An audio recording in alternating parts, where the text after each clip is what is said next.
Street racing started in the street, right? So it's street. Hip hop is street. When you think about urban wear, which is skateboarding brands, which is called streetwear, it's all from the hood, and it doesn't necessarily mean it has to be a urban metropolitan or like hood. It's just for racing, for hip hop. Oh, as far as the correlation in hip hop, street racing, the big rims and shit like that, spinners. Spinners were made to try to cool down exhaust and all of that shit. We took it to hip hop in the early 2000s. All the ballers had spinners on their trucks and all of that shit, 24-inch rims. Even decking your car out. The car culture is really like essentially a street in hip hop culture. Struggle. That's what everyone comes from. So hip hop started from struggle. It was people who would take their parents' records, right? And they knew that in the beginning of this record is 10 seconds that the drum is just looping. What they'll do is put that on the Serato turntable, and then they'll loop that 10 seconds, and that's your beat. Then they'll take another record, put it on the other side of the turntable, and that gives you your percussions and your hi-hats. And then they just take a microphone and rap. Hip-hop was, the foundation is built off sampling initially, like essentially. And that's the whole, that's what we do. So I think everything that goes into it, I think the struggle speaks out the best. And we all know that. It's the struggle. Everybody who wasn't like born with a silver spoon in their mouth, even those born with a silver spoon in their mouth, they always feel a need to show that they're worthy, that they need to show their parents, man, I'm not just no hedge fund baby. Like I got this. I know rich billionaire, born billionaire who own multi-million-dollar businesses by themselves, and it's not no Trump thing where the dad gave him only a $10 million loan. Like what the, you know what I'm saying? It's like people who do it themselves. And I think that even if you have a silver spoon, just keep going, because if you stop, bro, you can't afford to stop. No one can afford to stop, because if you stop, it's over, and that's the truth. And for lack of better words, in the most simplest terms, if you stop, it's over. We all share the same thing, which is struggle. And for anybody struggling, I just want some words of encouragement. ASAP, meaning always strive and prosper. It's not what you think. It's not as soon as possible. What we took a positive riff on and put a spin on something that meant quickly. But for us, it's everything but fast. It actually has more of a positive perspective. And it was some form of encouragement that promoted prosperity and ambition amongst the young brothers. There's a lot of people where I come from who have a lot of capabilities and different backgrounds, but we never really exercise those tools or anything like that because we so stuck in our situations or trying to live up to a facade that was, you know, put in front of us that we got to live up to and other people's expectations. I think always strive to prosper is just creating your own path for your own destiny, but not going rogue and not giving up. It's always about the encouragement. I think the message for striving is easy. It's because it's so easy to give up. It's so easy to give up.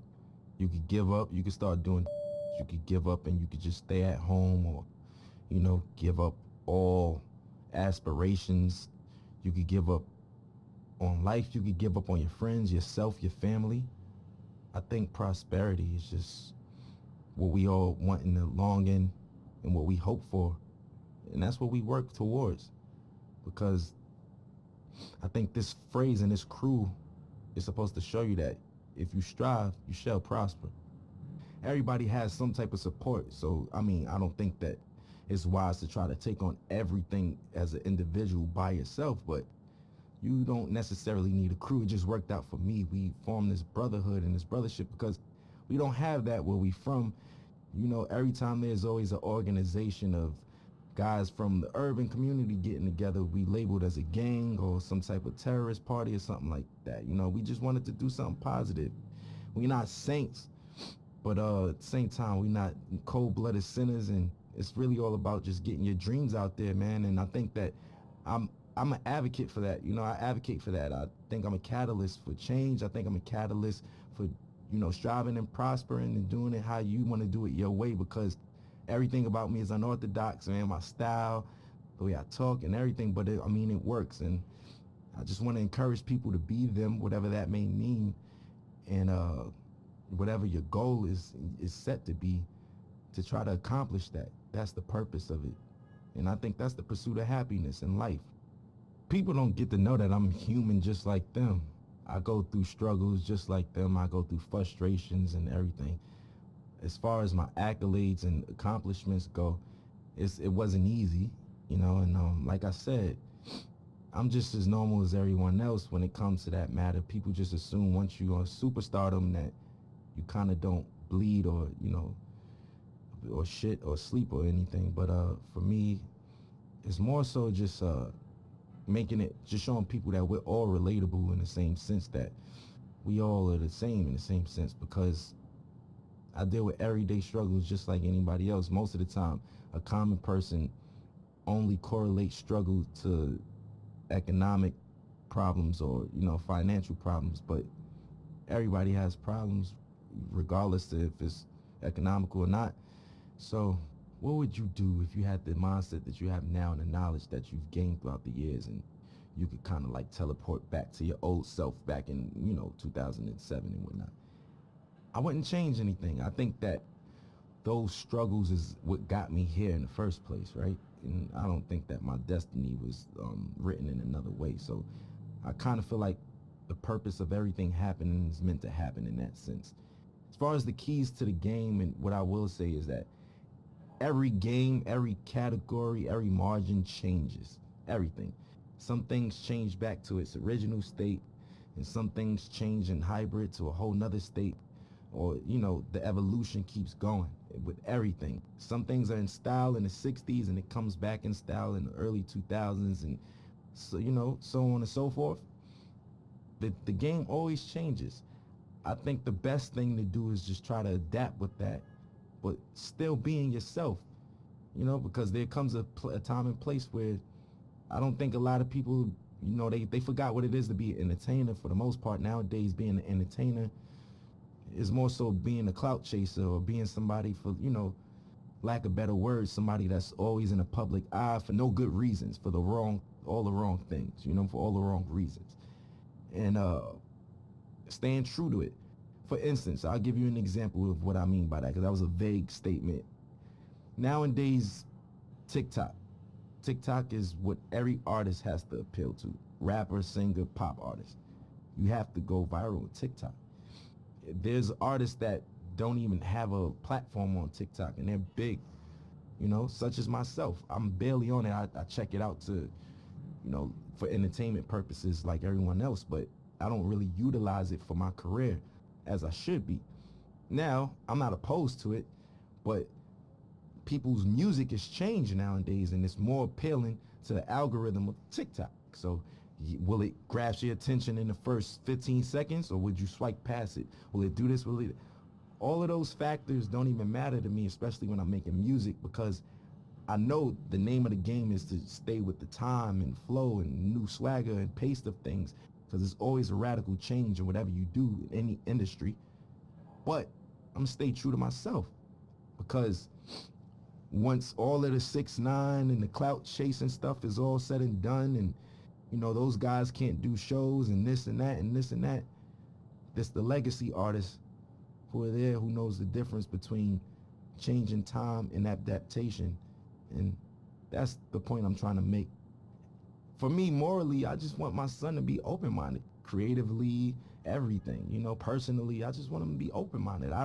Nobody wants a bad seed, right? So we all pray for the same thing. I just want to have a normal child that expresses himself through his art or artistically, and, you know, something like his dad in that matter. You know, I want him to be free, man. Like, I don't want him to discriminate against people, prejudice, none of that shit, you know? None of that bullshit, man. My stage name isn't my real name, which is named after the God MC Rakim himself. I felt like that was like, if I was a basketball player, I got named Michael Jordan. You know, that's like somebody in this day and age being named Jay-Z or Kanye, like, you know? Like, that's what that's equivalent to. I felt those shoes were so big to fulfill. I felt like I needed to earn my right to even call myself that. I just me personally, internally, I felt that way, and I got his okay, and my nickname I got from Mos Def, Pretty Flacco. His is Pretty Flacco Bay. That's why. Yeah, yeah. So I get all my names from like rappers and stuff, and as long as I get the green light, I run with it, and I just try to make them proud within my legacy and lineage. Like I just want to do the right thing and knock down doors that they never did and accomplish things that they never thought that they could do. Because whoever comes after me got to do it bigger and better, and that's all I want to do is just make sure that we line it up for long legacy in this genre, man. We still strong, going on 40 years, man. We still here. I want to make everybody proud, you know?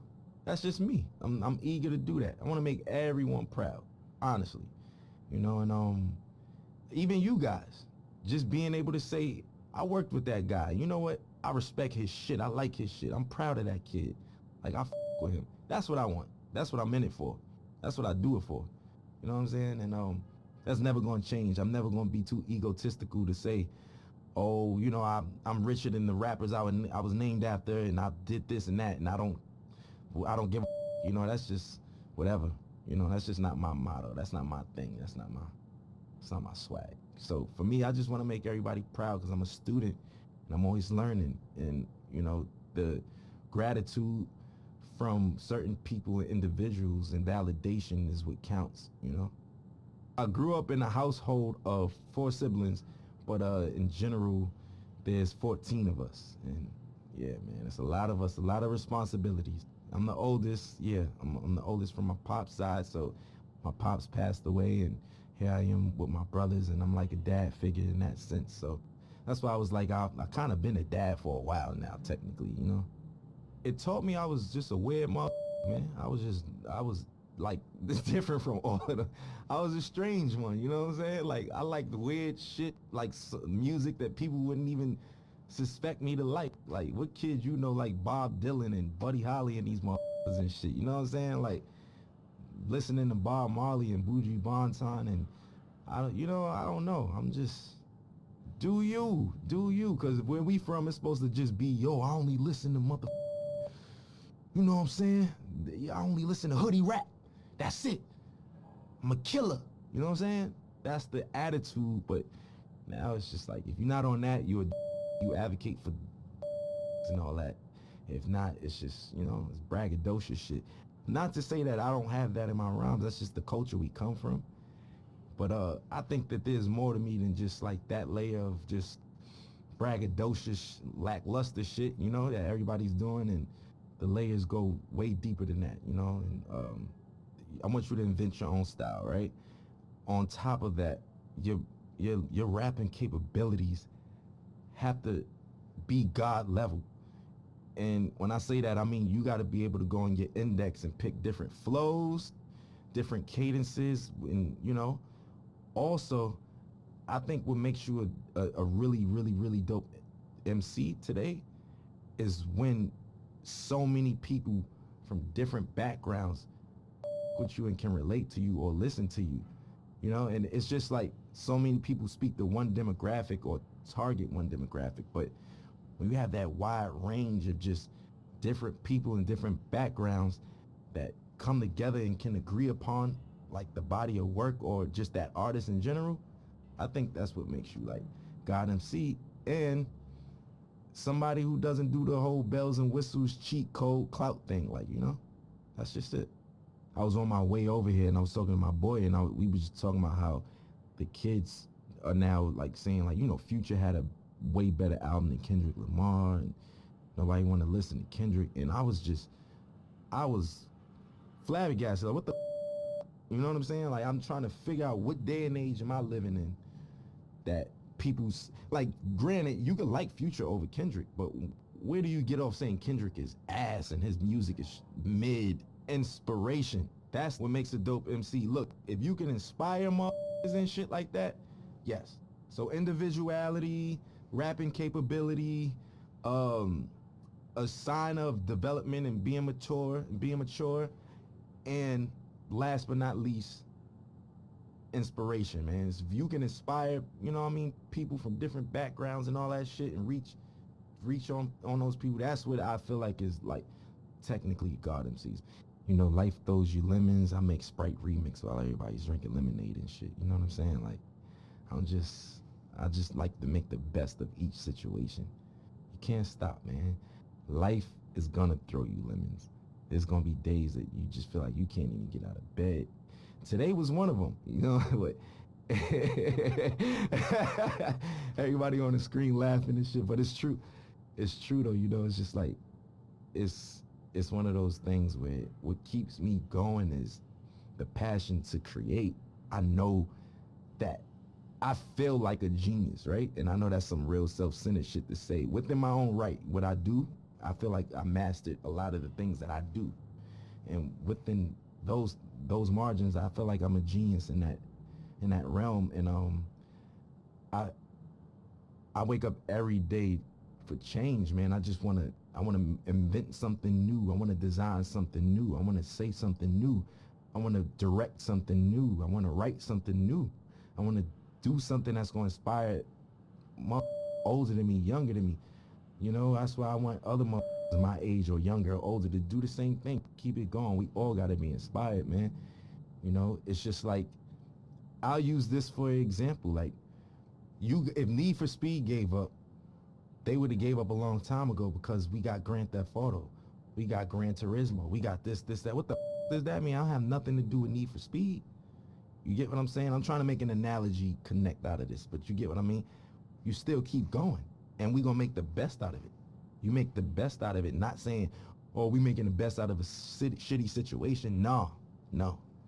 I'm saying you make the best out of what the best is, you know, and that's what I want to do. That's what gets me up every day. My folks in there could tell you, every day my conversations. When I was 16, where the hoes at? Where the bitches at? Where the girls? Yo, you going shopping? Oh, I ain't got no money. That was it. Now, what's the new designs? Yo, did you see this video? Look, we should do this. Hey, this would be dope on stage. My boys give me like that's just where I am now, and that's what wakes me up. I hope I'm not being too boring right now, but it's the truth. I want people to know that, especially about me. I have insecurities, I have obstacles, I have ambitions, and I have failures just like everybody else, just like all of us. And best part about life is waking up to be able to accomplish it again and do better.